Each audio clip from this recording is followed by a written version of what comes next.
Você sabia que foi o Supremo Tribunal Federal que reconheceu o direito ao casamento entre pessoas do mesmo sexo?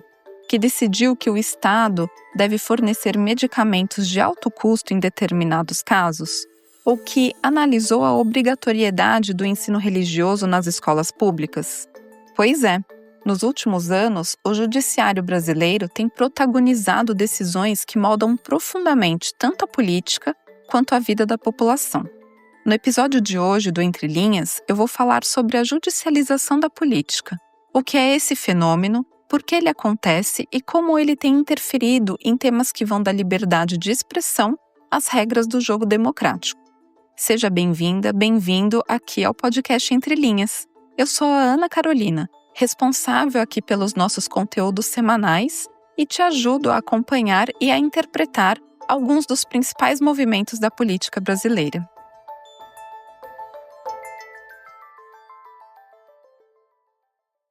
Mas vamos começar então explicando o termo judicialização da política.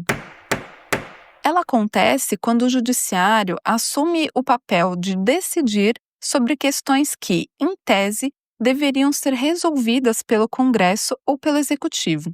Na prática, isso significa que temas como saúde, educação, costumes, liberdades civis e até disputas entre os poderes acabam sendo decididos por juízes e ministros do Supremo.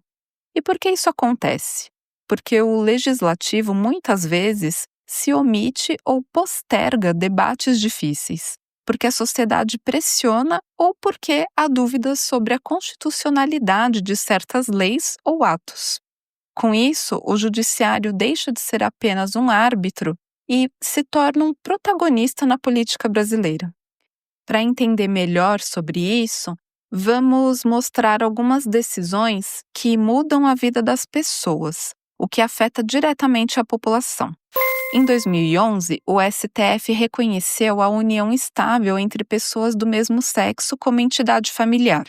A decisão assegurou a esses casais os mesmos direitos de casais heterossexuais, como herança, pensão e adoção. Já em 2012, o Supremo autorizou o aborto em casos de anencefalia, quando o feto não tem cérebro, entendendo que obrigar uma mulher a manter essa gestação viola os seus direitos fundamentais. Decisões como essas não partiram do Congresso, foram frutos de ações judiciais que exigiram uma resposta da Justiça. Também foi o Judiciário que obrigou o Estado a fornecer medicamentos de alto custo e que garantiu o direito de pessoas com deficiência a um acompanhante especializado nas escolas. Ou seja, direitos fundamentais que chegaram à vida das pessoas pelas mãos de ministros e não de deputados ou senadores. Mas a judicialização também atinge o centro do poder.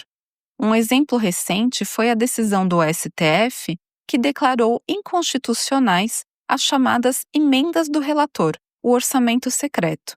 Essa decisão teve impacto direto na relação entre o Executivo e o Congresso e alterou a forma como bilhões de reais são distribuídos no país. Outro caso emblemático foram as ações contra fake news, discursos de ódio e ataques à democracia em redes sociais. O inquérito das fake news, conduzido pelo ministro Alexandre de Moraes, gerou polêmicas, prisões e uma série de medidas que colocaram o judiciário no centro do combate à desinformação.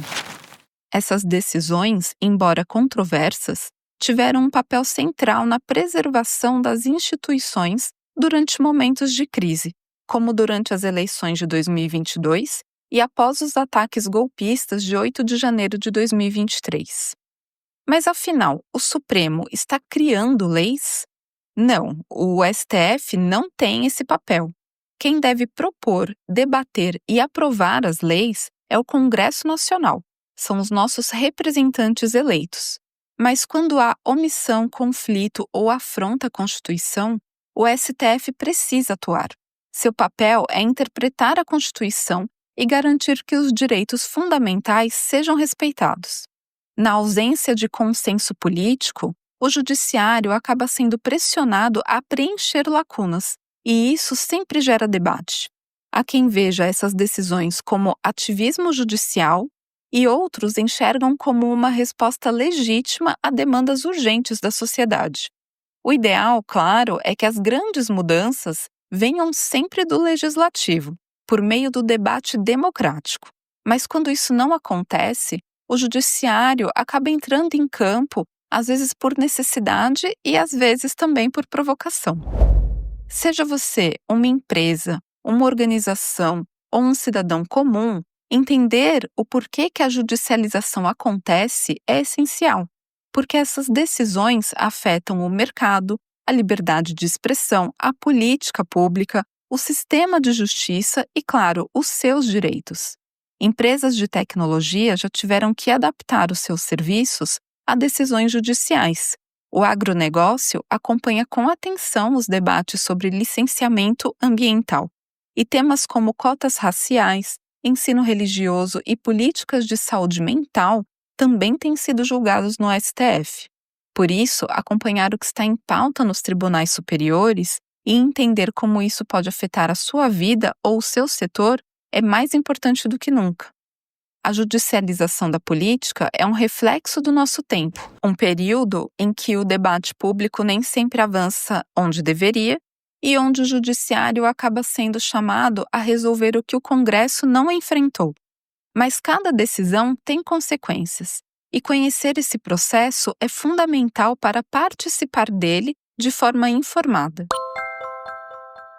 Se você quer entender como construir uma estratégia de relações governamentais mais inteligente e alinhada ao contexto político e institucional do país, acesse o material gratuito que deixamos aqui na descrição. Ele te mostra passo a passo como navegar nesse cenário em constante transformação. Para mais informações, acesse também o site da Inteligov, www.inteligov.com.br, para entender como é possível também prever essas mudanças na política e no judiciário. Obrigado por estar conosco aqui no episódio do Entre Linhas. E até o próximo programa.